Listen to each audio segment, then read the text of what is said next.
Hello friends, welcome to our YouTube channel. Friends, मु आज इतिहास किसी गुरुत्वपूर्ण क्वेश्चन को तुम मान सहित आलोचना करी। आ जो मैंने भी ये क्वेश्चन आंसर जानिछ समस्ते कमेंट करके कुह। जदि भी न जानिछ वीडियोटी को लास्ट जाए देख। या परे आमे रेगुलरली क्लास करिबा, विभिन्न प्रकार क्वेश्चन को डिस्कशन करिबा। मु तुमको लॉन्ग क्वेश्चन, संक्षिप्त टिप्पणी, जो मल्टीपल चॉइस ए सब क्वेश्चन रो सिलेक्शन देबी। आमे रेगुलरली डिस्कशन करिबा।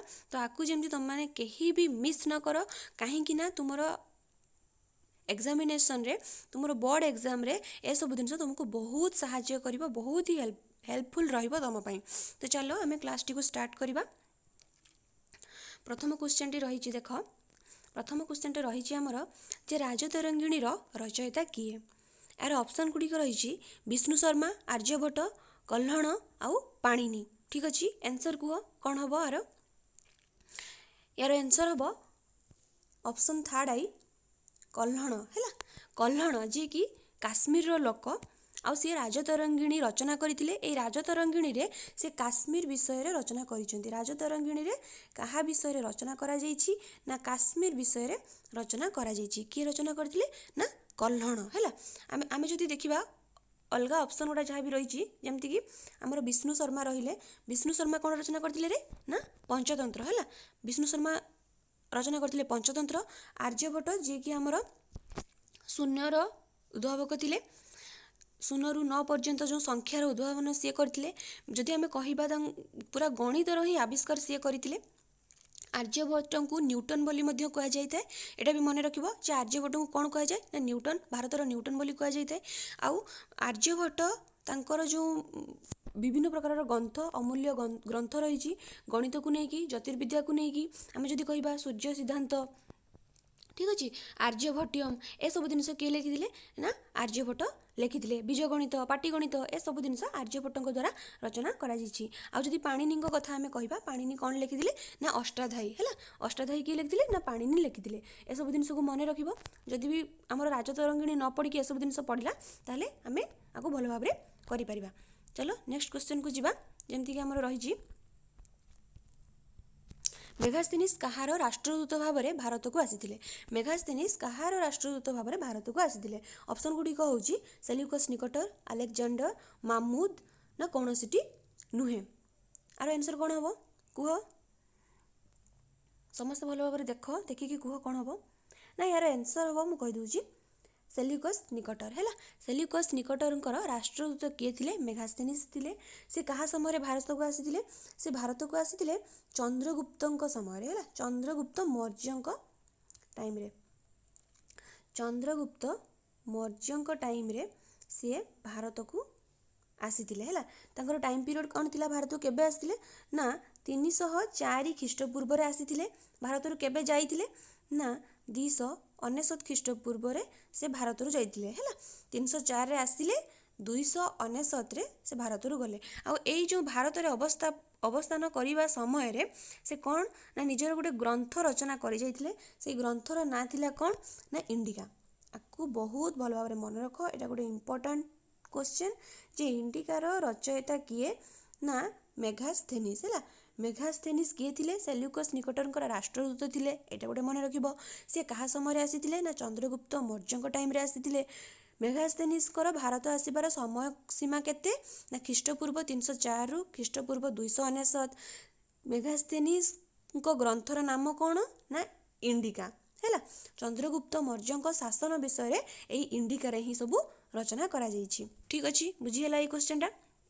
तापर देख आम नेक्स्ट क्वेश्चन को जिबा। नेक्स्ट क्वेश्चन रही एथिमध्यरु केउटी अबुल फजल द्वारा रचित है। अबुल फजल कोटा गोटे लिखिं। प्रथम जमीक रही खाजाई उल फुत्रे, आईन ए अकबरी, तबाकत इ नसरी, बादशाहनामा। तो यार आंसर कौन हम समस्त कुह यार आंसर कौन हम। यार आंसर हम आईन ए अकबरी है। अकबर विषय अबुल फजल ये आईन ए अकबरी रे ही अकबर जीवनी रचना करथिले। अबुल फजल अकबर दरबार रे जो 9 जेम्स थिले है, 9 जेम्स थिले भितरु से अन्यतम थिले अबुल फजल। तो से आईन ए अकबरी रचना करथिले।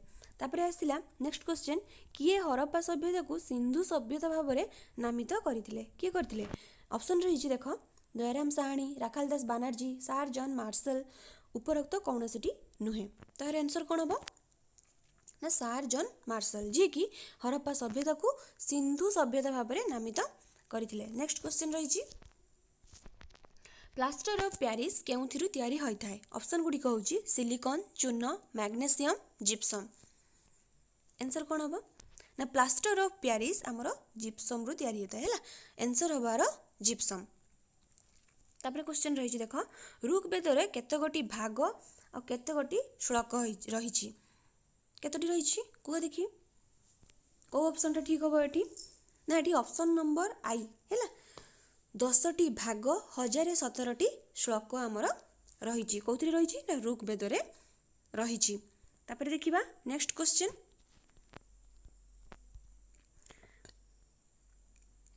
जनर मुख्य को कौन कह जाए है जनर मुख्य को कौन कह जाए बोले ऑप्शन गुड़िक देख जनपति विस्पति राजन ना ग्रामणी जनर मुख्य को आम कौन कहवा प्रथम जन कौन आगे जान जन कौन ना आम जाचे जे ऋग वैदिक जुगरे जहाँ भी सामाजिक जीवन थिला है तांकर समाज कौन पितृकैंद्रिक थिला बुझीला माने परिवार मुख्य को कौन कह जाउतिला परिवार मुख्य को कुलप बा कुलपति गृहपति है बापा जी आम बापा रही गृहर मुख्य सी परिवार मुख्य थिले तो केते गुड़िए परिवार को लेकिन गोटे ग्राम तैयारी होता है आउ से ग्रामर मुख्य को कौन कह जाउतिला रे ग्रामणी बोली कह जाउतिला बुझीला ग्रामणी बोली कह जाउतिला ताने ग्रामर मुख्य को ग्रामणी कहउतिला ताने ग्रामणी एठी हबनी तो केते गुड़िए ग्राम को लेकिन आमर गोटे बीस तैयारी होता जमी केते गुड़िए ग्राम को लेकिन आमर कौन गठन होची ब्लॉक होची तो ठीक से बड़े ग्राम को लेकिन बीस होता आ से 20 मुख्य को विस्पति कह जाउतिला ताने एठी विस्पति भी हबनी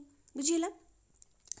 आउ रहिला कौन ना जनपति आ राजन भूल रे भी जनपति करबनी कहीं जनपति भी एठी भूल कहीं जनपति बोली किसी पदवी ही नहीं तो एठी रहिला कौन ना राजन राजन हम राइट आंसर। आमर जो 20 गुड़िक रहा ना 20 गुड़ी को लेकिन गोटे जन तैयारी होता आ से जनर मुख्य को कौन कह जाउतिला राजन बोलिकी कह जाउतिला है राजन कहार मुख्य थिले जनर मुख्य थिले जन केमती गठन होता ना केते गुड़िए 20 को लेकिन गोटे जन तैयारी होता आ से जनर मुख्य को राजन बोली कह जाउतिला एटा केबे कन्फ्यूज हेबनी तो जनर मुख्य को राजन कह जाउतिला। एबे चलो नेक्स्ट देखिबा से लिखिछि जे एथि मध्यरु केउटी वर्णाश्रम बा चतुराश्रम व्यवस्था रे अंतर्भुक्त है केउटी वर्णाश्रम और चतुराश्रम व्यवस्था रे अंतर्भुक्त ऑप्शन गुड़िक रही देख ब्रह्मचर्य ग्राहस्थ्य बानप्रस्थ उपरोक्त समस्त तो यार आंसर कौन हम देख ये आमर परवर्ती वैदिक जुगर कथा परवर्ती वैदिक जुगर जो सामाजिक जीवन थिला सेथि आसी समाज रे गोटे व्यवस्था थिला है समाज रे चलिबा को हेले व्यक्तिर जीवन को श्रृंखलित करबा को हेले से माने कौन व्यवस्था थिला ना वर्णाश्रम बा चतुराश्रम व्यवस्था थिला तो ये जो चतुराश्रम माने चारि आश्रम है ये चारि प्रकार आश्रम को देकी से जो आर्य मानकर जीवनटा गति करुला से गुड़ा कौन कौन थिला ना ब्रह्मचर्य ग्राहस्थ्य बानप्रस्थ आउ सन्यास तो ये ब्रह्मचर्य अच्छी बानप्रस्थ अच्छी ग्राहस्थ्य अच्छी आउ गोटे किस रहीगला ना सन्यास रहीगला तो से रहीगला तारे ये ऑप्शन कौन ठीक हम आम आईबीटा ठीक हम ना उपरोक्त समस्त है ए सबू जिनस गुड़ाक आम वर्णाश्रम बा चतुराश्रम अंतर्भुक्त ठीक अच्छे यार आंसर जान लो। चलो एबे आम नेक्स्ट क्वेश्चन को देखिबा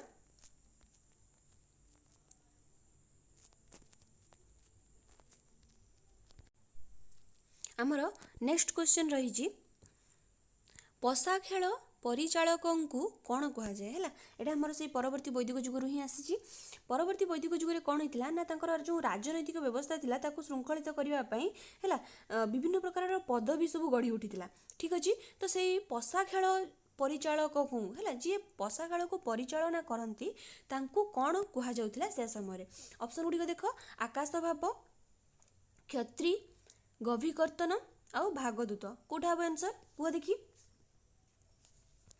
यार आंसर हम आकाश भाप है आकाश भाप किए थिले ना आकाश भाप थिले आमर पशा खेल परिचालक है आकाश भाप थिले आमर पशा खेल परिचालक आकाश भाप थिले। तो ठीक से भाई आमर क्षत्रिय कौन कौन करुले क्षत्रिय कौन थिले ना उत्सव मुख्य है। क्षत्रिय किए थिले ना उत्सव मुख्य थिले किए ना क्षत्रिय से उत्सव कथा बुझुले है। उत्सव कथा बुझुले किए ना क्षत्रिय। तापर किए रहिले गभीकर्तन। गभीकर्तन किए थिले गभीकर्तन थिले शिकार परिचालक है। गभीकर्तन किए थिले ना शिकार परिचालक थिले किए गभीकर्तन। भागदूत भागदूत किए थिले भागदूत थिले कर आदायकार है। भागदूत किए थिले ना कर आदायकारी जे कर आदाय करुले भागवत कहला है। क्षत्रिय क्या कहला ना जे उत्सवर मुख्य थे क्षत्रिय कहला। गभीकर्तन क्या कहला ना जे शिकार परिचालना करुले गभीकर्तन कहला। ठीक से भाया आमर आकाशभाप क्या कहुला ना पशा खेल परिचालक को आकाशभाप बोली कहुला। ठीक अच्छे बुझीगला। नेक्स्ट क्वेश्चन आम देखा एबे अंगुतर निकाय केउ बौद्ध धर्मग्रंथर एक अंश विशेष है। अंगुतर निकाय केउ बौद्ध धर्मर एक अंश विशेष अटे कह देखी ऑप्शन देखिए कह समस्ते ऑप्शन गुड़िक देख। प्रथम जमी रही अभिधर्म पिटक विनय पिटक सूत पिटक महावस्तु। तो यह सब जिन कौन बौद्ध धर्मर धर्मग्रंथ को कौन कह जाए त्रिपिटक कह जाए ना त्रिपिटक। ये त्रिपिटक क्या नहीं गठित आमर अभिधम पिटक विनय पिटक और सूत पिटक। ठीक अच्छे तो ये पिटक मान मध्य अंगुतर निकाय केउ पिटक रही से पचारुची है। केउ पिटक रही कह समस्ते आमर सूत पिटक रही। ठीक है बुझीगला। सूत पिटक अंगुतर निकाय रही। अंगुतर निकाय कौन लिखाई क्या विषय सूचना मिले आमको ना षोडश महाजनपद विषय आमको सूचना मिले। आई 16टा जो महाजनपद रही तार ना को मन रख कहीं यहाँ गोटे लंग क्वेश्चन है। षोडश महाजनपद विषय सी पचारि दब बा दे पारे। एटा गोटे लंग क्वेश्चन 16टा जाक ना मन रख जहाँ भी अच्छी ता भितर सबू किसी को मन रखा पड़ो। ठीक अच्छे भल भाव में यहाँ देखी नब आर लंग क्वेश्चन जहाँ भी हम। तो देख नेक्स्ट क्वेश्चन को आम जा काशी महाजनपद में केतोटी गणसंघ थिला है। ऑप्शन देख 93टी 9टी ना 100टी ना 92टी। आर आंसर कौन हम ना जो मैंने भी 9 बोली भावुच से मैंने राइट कौटा हम आंसर ना 9टी है। काशी महाजनपद में आमर गणसंघ केतोटी अच्छी ना 9टी गणसंघ अच्छी। आमर जो 93टी गणसंघ कौटी अच्छी ना 93टी गणसंघ जदि आम कहवा ये जो 93टी लिखाई ये गणसंघटा कौटी अच्छी ना मल्ल महाजनपद है। मल्ल बोली गोटे महाजनपद अच्छी से महाजनपद भितर 93टी गणसंघ अच्छी किंतु 9टी कौटी अच्छी ना काशी महाजनपद 9टी गणसंघ अच्छी है। या भलसे देखिब। तापर देख क्वेश्चन रही गौतम बुद्ध समय किए कौशलर राजा थिले है किए थिले रे कह देखी। ऑप्शन देख प्रसेनजीत बिंदुसार अजातशत्रु अशोक एम भर किए थिले गौतम बुद्ध समय कौशलर राजा किए थिले। तो यार आंसर हम जो मैंने भी प्रसेनजीत बोली भावुच से मैंने पूरापूरी करेक्ट है। प्रसेनजीत थिले गौतम बुद्ध समय कौशलर से किए थिले ना राजा थिले। तापर देखिबा आमे महावीर जीन केबे ओ केउठारे देहत्याग करथिले। ऑप्शन देख 540 ख्रीष्टपूर्व ओ बैशाली 566 ख्रीष्टपूर्व ओ कपिलवस्तु ना 468 ख्रीष्टपूर्व पावापुरी ना उपरोक्त कौन सी नुहे कौटा हम यार आंसर। जो मैंने भी ऑप्शन थर्ड आई को चूज करुच से मैंने बिल्कुल करेक्ट अच्छ। 468 ख्रीष्टपूर्व रे ही सी देहत्याग करथिले केउठारे करथिले ना पावापुरी रे महावीर जी निजर देहत्याग करथिले तांकर समाधि सेठारे ही अवस्थित। देख तापर देख कही एशियार आलोक बोली क्या कह जाए एशियार आलोक क्या कह जाए ये गोटे इंपोर्टेंट प्रश्न। ऑप्शन देख गौतम बुद्ध महावीर चंद्रगुप्त मौर्य ना नेमिनाथ है किए यार ना एशियार आलोक किए ना ऑप्शन आई गौतम बुद्ध को एशियार आलोक बोली कह जाए। तापर देख देछि जे बाहुबली मूर्ति डे स्थान रे अच्छी कौटी अच्छी रे महाराष्ट्र एलोरा ओडिशार उदयगिरी कर्णाटक श्रवण बेलगोलार राजस्थान चित्तौर कौटारे अच्छी ना ऑप्शन 2 आई भी जो मैंने भावुच सॉरी ऑप्शन थर्ड आई जो मैंने भावुच एटा कर्णाटकर श्रवण बेलगोलारे है एठारे कौन अच्छी ना बाहुबली मूर्ति एठारे देखा मिलता है। तापर देख नंदवंशर शेष राजा किए थे नंदवंशर शेष राजा किए थे गोविंद चंद्रगुप्त मौर्य बिंदुसार धननंद किए थे ना ऑप्शन आई भी धननंद।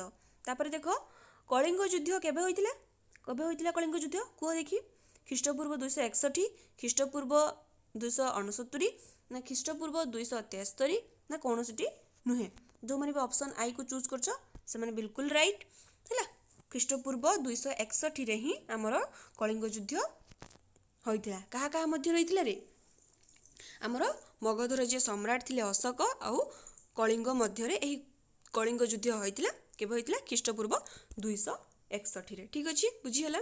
तापर देखो 5 रु 10 जन ग्रामिकों कार्य को किए तदारक करती नगराध्यक्ष गप स्थानिक समाहर्त किए ना एठी ऑप्शन 2 आई हम करेक्ट गप है गप जी कि 5 रु 10 जन ग्रामिकों कार्य को तदारक करिथांती। नेक्स्ट क्वेश्चन देखो हरिसेन आलाहाबाद प्रशस्ति रे कहा विषय रे रचना करिसंती ऑप्शन देखो बिंदुसार धनानंद समुद्रगुप्त अशोक कौटा हम यार आंसर कह देखी थर्ड आई हम यार करेक्ट आंसर समुद्रगुप्त विषय रे हरिसेन आलाहाबाद प्रशस्ति रे रचना करिसंती समुद्रगुप्त विषय रे ठीक अछि बुझिहेला।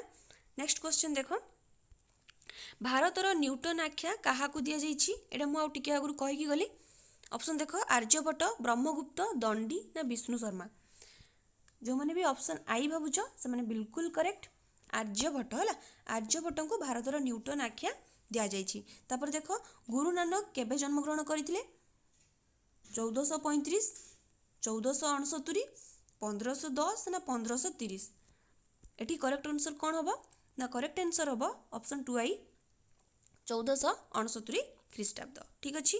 तापर देख चिराग इ दिल्ली भाव में केउ सूफी सन्थ परिचित है ऑप्शन देख शेख कुतुबुद्दीन शेख नासिरुद्दीन शेख मोइनुद्दीन शेख फरीउद्दीन कि हम कौटा हम करेक्ट आंसर ना ऑप्शन 2 आई शेख नासिरुद्दीन जड़े सूफी सन्थ थिले जहाँ को कि चिराग इ दिल्ली भाव में सी समस्त पाखे परिचित थिले ठीक अच्छी बुझीगला।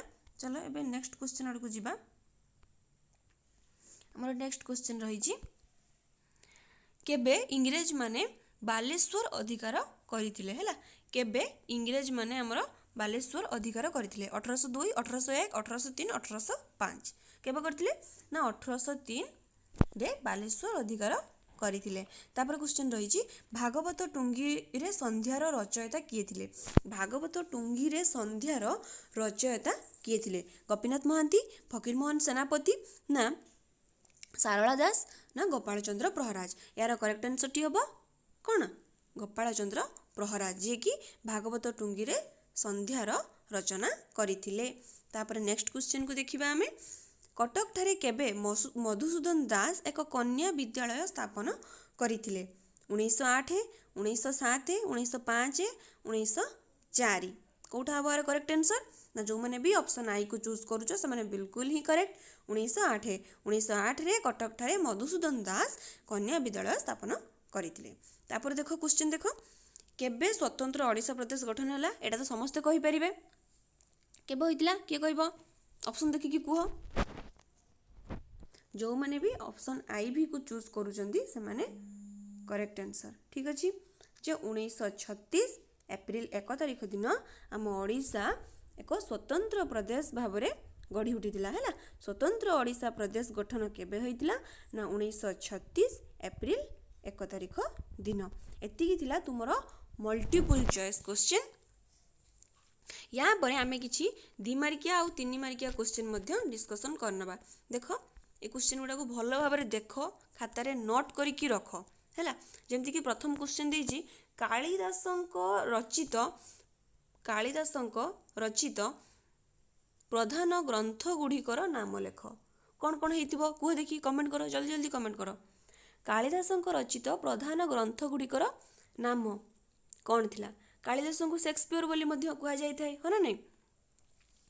ତ ତାଙ୍କର ଯାହା ବି ଗ୍ରନ୍ଥ ଥିଲା ତୁମେ ସେଠି ଲେଖିବ, ଯେମିତିକି ଅଭିଜ୍ଞାନମ୍ ଶକୁନ୍ତଳମ୍, ମାଳ ବିକାଗ୍ନିମିତ୍ରମ୍, ଋତୁ ସଂହାରମ୍, କୁମାର ବଂଶମ୍, ଏସବୁ ଜିନିଷ କାଳିଦାସଙ୍କ ଦ୍ୱାରା ରଚନା କରାଯାଇଥିଲା। ତ ତୁମେ ଏଇସବୁ ଜିନିଷ ବିଷୟରେ ଲେଖିବ। ତାପରେ କ୍ୱେଶ୍ଚନ୍ ରହିଛି ଆର୍ଯ୍ୟଭଟ୍ଟ କିଏ? ନାଇଁ, ଆର୍ଯ୍ୟଭଟ୍ଟ କିଏ? ସେ ଆମ ଭାରତର ଜଣେ ବିଶେଷ ଗଣିତଜ୍ଞ ଭାବରେ ସୁପରିଚିତ। ଓକେ, ଆର୍ଯ୍ୟଭଟ୍ଟଙ୍କୁ ଭାରତର ନ୍ୟୁଟନ ବୋଲି ମଧ୍ୟ ଆଖ୍ୟା ଦିଆଯାଇଛି। ସିଏ ଶୂନ୍ୟର ଆବିଷ୍କାର କରିଥିଲେ। ପାଟିଗଣିତ, ବୀଜଗଣିତ, ତ୍ରିକୋଣମିତି ଏସବୁର ସିଏ ଆବିଷ୍କାର କରିଥିଲେ, ହଁ ନା ନାହିଁ? ଆଉ କ'ଣ କରିଥିଲେ? ତାଙ୍କର ବିଭିନ୍ନ ପ୍ରକାରର କୃତି ବା ତାଙ୍କର ବିଭିନ୍ନ ପ୍ରକାରର ଗ୍ରନ୍ଥ ସବୁ ରହିଛି, ଯେମିତିକି ସୂର୍ଯ୍ୟ ସିଦ୍ଧାନ୍ତ, ଆର୍ଯ୍ୟଭଟ୍ଟ୍ୟମ୍, ହେଲା, ପାଟିଗଣିତ, ବୀଜଗଣିତ ଏସବୁ ଜିନିଷ କିଏ କରିଥିଲେ? ନା ଆର୍ଯ୍ୟଭଟ୍ଟ କରିଥିଲେ। ତ ଏସବୁ ଜିନିଷକୁ ତୁମେ ଲେଖିବ। ଆଉ କ'ଣ ତାପରେ ଗୋଟେ ରହିଛି କ୍ୱେଶ୍ଚନ୍, ଦେଖ, ବୀରଶୈବ ବା ଲିଙ୍ଗାୟତ ପରମ୍ପରା କ'ଣ? ଏଇ ପରମ୍ପରାଟା କ'ଣ? ହେଲା, ଏଇ ପରମ୍ପରା କହିଲେ, ଲିଙ୍ଗାୟତ ପରମ୍ପରା କହିଲେ ତୁମେ କ'ଣ ବୁଝୁଛ ତାକୁ ତୁମେ ଏଠି ଲେଖିବ। ବେଶୀ ନାହିଁ, 2 ମାର୍କିଆ କ୍ୱେଶ୍ଚନ୍। ତ ଆମେ 2 ଲାଇନ୍ 3 ଲାଇନ୍ ବା ବଢ଼ି ବଢ଼ି 4 ଲାଇନ୍ରେ ଯେମିତି ଆମର ଆନ୍ସର୍କୁ ଆମେ ସୀମିତ ରଖିବା, ଠିକ୍ ଅଛି? ତ ଏଇ ଲିଙ୍ଗାୟତ ପରମ୍ପରା କହିଲେ ତୁମେ କ'ଣ ବୁଝୁଛ କୁହ ଦେଖି? ଲିଙ୍ଗାୟତ ପରମ୍ପରା କହିଲେ କ'ଣ ନା ଦ୍ୱାଦଶ ଶତାବ୍ଦୀରେ, ହେଲା, କର୍ଣ୍ଣାଟକ ଠାରେ ବାସୱାନ ନାମକ ଜଣେ ବ୍ରାହ୍ମଣଙ୍କ ନେତୃତ୍ୱରେ ବୀରଶୈବ ବା ଲିଙ୍ଗାୟତ ପରମ୍ପରା ସୃଷ୍ଟି ହୋଇଥିଲା। ବାସୱାନ ନାମକ ଜଣେ ବ୍ରାହ୍ମଣ ଥିଲେ। କ'ଣ ତାଙ୍କ ନାଁ ଥିଲା? ନା ବାସୱାନ, ହେଲା। ସେଇ ବ୍ରାହ୍ମଣ ଜଣକ କ'ଣ କରିଥିଲେ? ନା ଏଇ ପରମ୍ପରାକୁ ସୃଷ୍ଟି କରିଥିଲେ। ଏଇ ପରମ୍ପରାରେ ଅସ୍ପୃଶ୍ୟ ଭେଦଭାବକୁ ଅସ୍ୱୀକାର କରାଗଲା, ମାନେ ଯେଉଁ ଛୁଆଁ ଅଛୁଆଁ ଭେଦଭାବକୁ ଅସ୍ୱୀକାର କରାଗଲା, ହେଲା, ଯାହାଫଳରେ କି ବ୍ରାହ୍ମଣମାନଙ୍କ ଦ୍ୱାରା ଯେଉଁ ସମାଜରେ ଯେଉଁ ସର୍ବନିମ୍ନ ସ୍ତରକୁ ଠେଲି ଦିଆଯାଇଥିବା ଲୋକମାନଙ୍କୁ ବା ଠେଲି ଦିଆଯାଇଥିବା ଜାତିର ଲୋକମାନଙ୍କୁ ଏଇ ପରମ୍ପରାରେ ଅନ୍ତର୍ଭୁକ୍ତ କରାଗଲା ଏବଂ ସେମାନଙ୍କୁ ସମ୍ମାନ ମଧ୍ୟ ଦିଆଗଲା। ତ ତୁମେ ଏଠି ତା ବିଷୟରେ ଲେଖିବ, ହେଲା।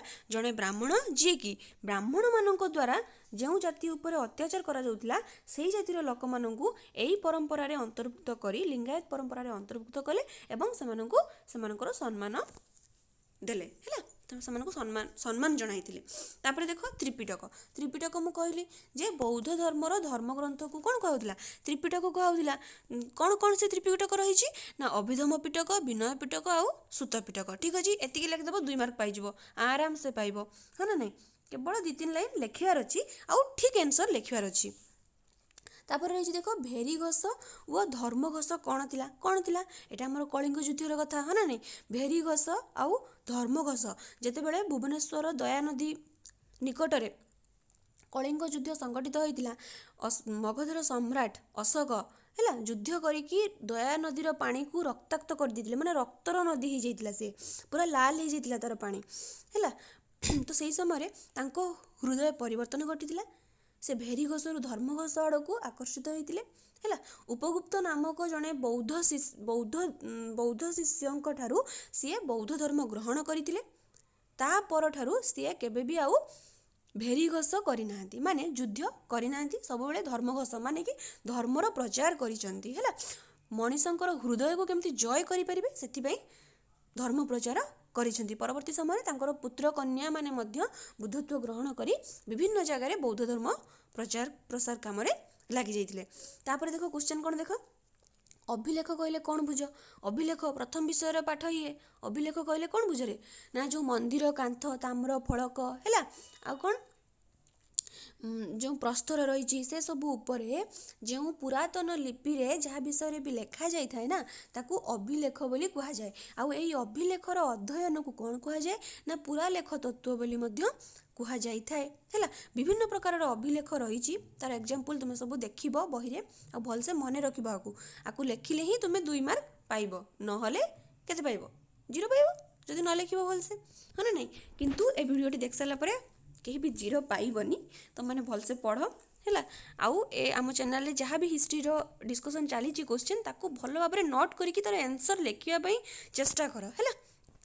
ତାପରେ ଦେଖ ଆମେ 3 ମାର୍କିଆ କିଛି କ୍ୱେଶ୍ଚନ୍ ଡିସ୍କସନ୍ କରିବା, ହେଲା।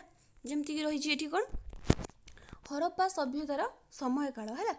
हरप्पा सभ्यतार समयकाल आपको तुम केमती लिख देख एथिरे टिके कन्फ्यूजिंग अच्छी देख मुझे कहीदे तुमर बही रे हरप्पा सभ्यतार जो समयकाल देती से विभिन्न ऐतिहासिक मतरे भिन्न भिन्न देती किंतु जदि आम जेनेराली बा साधारण भाव में कहवाई जावा ताले हरप्पार समय को 3 बार व्यक्त कराइतिला है। कौन कौन ना प्राक हरप्पा समय, हरप्पार उत्कर्ष समय, विलंबित बा हरप्पार शेष पर्याय है। तो तुम एटा को लिख जदि सी पचारा जे सार जॉन मार्शल मतरे हरप्पा सभ्यतार समयकाल केते बा मर्टिमर व्हीलर मतरे समयकाल केते ताले तुम सेगुड़ाक डिफरेंट डिफरेंट लिख किंतु जदि केवल पचार देला जे हरप्पा सभ्यतार समयकाल केते ताले तुमको जोटा साधारण भाव में दि जाइछि जो तुम अच्छी रेडियो कार्बन डेटिंग उद्भावन पर जो समयकाल टाक दिखाई स्थिर करा तो तुम्हें ताकू लिख है। तुम्हें बहरे जी भलसे देख भल से विषय गुड़ा पढ़ मु बारंबार कहूँ हिस्ट्री प्रत्येक सेंटेंस गोटे गोटे लंग क्वेश्चन सॉरी प्रत्येक सेंटेंस गोटे गोटे शॉर्ट क्वेश्चन तो ताकू तुम्हें भल भाव में थरली पढ़ ना कर ना।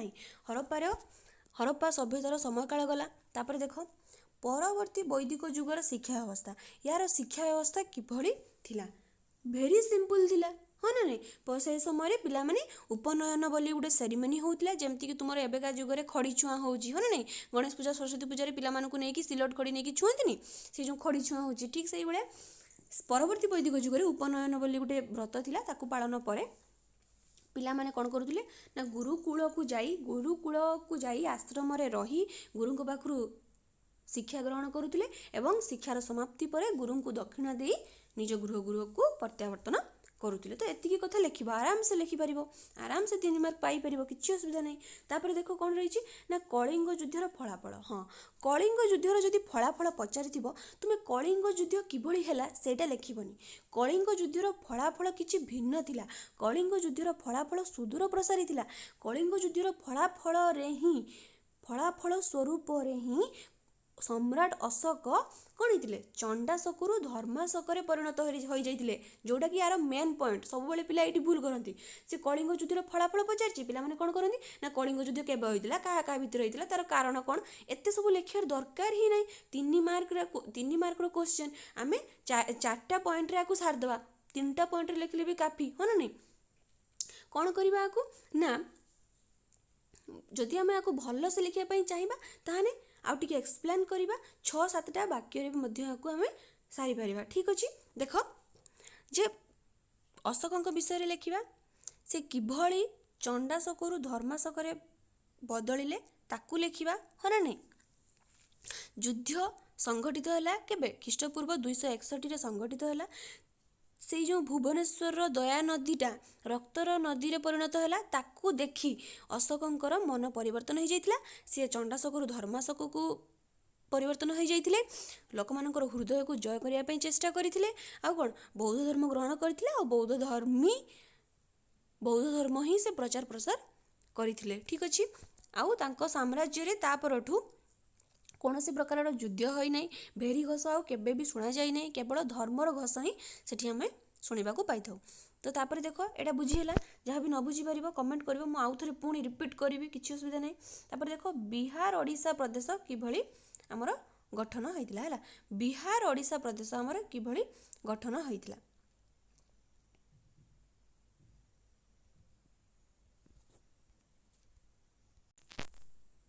कौन होइतिला ना बिहार ओडिशा प्रदेश गठन केमती होइतिला ना 1912 एप्रिल 1 तारिख दिन कौन होइतिला ना बंग प्रेसिडेंसी रु बिहार और ओडिशा को अलग करी एक स्वतंत्र प्रदेश गठन कर दिगला केबे करागला ना 1912 एप्रिल 1 तारिख दिन यह थिला ओडिशा प्रदेश गठन दिगरे अन्य एक महत्वपूर्ण घटना। संबलपुर ओडिशा डिविजन रे मिश्रण फल केवल गंजाम एजेंसी और अवशिष्टांश दक्षिणांचल ओडिशा बाहर थिला मात्र बंग प्रेसिडेंसी जेहेतु आयतन रे खूब विशाल थिला तेणु करी सेथि मध्यरु हमर 1912 एप्रिल 1 तारिख दिन हमर बिहार और ओडिशा को अलगा करिकी गुटे स्वतंत्र प्रदेश भावरे गठन कर दिया गला ठीक अछि किंतु एहा को समस्ते विरोध करुतले हैला हाँ एहाकु समस्ते विरोध करुले किंतु परे परे समस्ते कौन है ना बिहार और ओडिशा प्रदेशर गठन को है ओडिशा दृष्टि देखा गले एक स्वागत योग्य पदक्षेप बोली मने हेउथिला ठीक अच्छे किंतु सरकार आपको स्वागत करनथिले किंतु हमर ओडिशावासी माने स्वागत करथिले जेहेतु ओडिशा को समस्ते चाहूले स्वतंत्र प्रदेश केमती गठन हम तेणुक देखिले जे बंग ठारू विभाजन है धीरे धीरे बिहार ठारू भी विभाजन हो ओडिशा को स्वतंत्रता मिलଯିव तेणुक जो 1912 एप्रिल 1 रे आमर बिहार ओडिशा स्वतंत्र प्रदेश गठन होइथिला ठीक अच्छे देख तापर देख लंग क्वेश्चन गुड़ा देख यही 3टा लंग क्वेश्चन एबे तुमको कहूची आमे नेक्स्ट वीडियो रे मु बहुत सारा लंग क्वेश्चन करिची सिलेक्शन लंग क्वेश्चन जोड़ा कि तुम खाली थरे देखिकी जाओ एग्जाम हॉल को पस क्वेश्चन देख तापर कहब कि क्वेश्चन आसीथिला ना आसी नथिला निश्चय भाव में तुम गोटे दिटा क्वेश्चन सेठू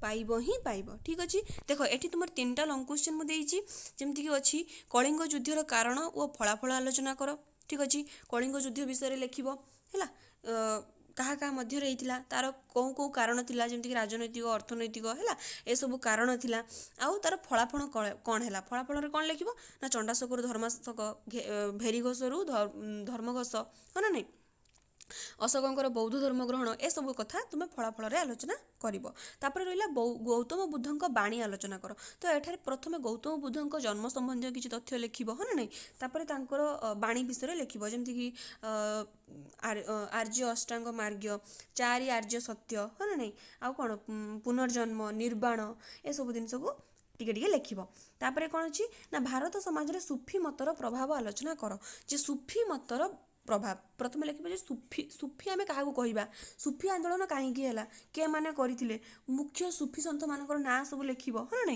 तापर सूफी मानकर मत कौन थी आ मत किभली भाव में आमर समाज को प्रभावित करते लिखब तो लंग क्वेश्चन लिखार भी किसी तरीका थाए प्रथम उपक्रम दब तापर क्वेश्चन जहाँ मागिଛି सब हेडलाइन कर अंडरलाइन कर जाकि कनक्लूजन रे ही एंडिंग करिवो माने उपसंहार लिखिबो बा शेष कथा लिखिकी ही ताको एंड करिवो जहाँफल कि इंप्रेशन क्रिएट हम आउ तुम मार्क भी भल आसब ठीक अच्छे आज आम ढेर सारा क्वेश्चन डिस्कसन करने यहाँ पूरा पूरी आमर 50 मार्क रो क्वेश्चन टा थिला जोटा कि मुझे प्रिपेयर करी तुम यहाँ भल भाव देख है पढ़ आम नेक्स्ट क्लास रे आहरी बहुत सारा क्वेश्चन डिस्कसन करवा तो से कहूँ चैनल को सब्सक्राइब करो लाइक करो वीडियो को शेयर करो जहाँफल कि तुम सांग मैंने भी हेल्पफुल हे आउ कौन ना आम चैनल को सब्सक्राइब करो आउ या पर नेक्स्ट जहाँ भी हिस्ट्री रो वीडियो आसो तुम मैंने आराम से देखिपर सब क्वेश्चन को नोट कर जापर ठीक अच्छे आज ये रोची थैंक यू।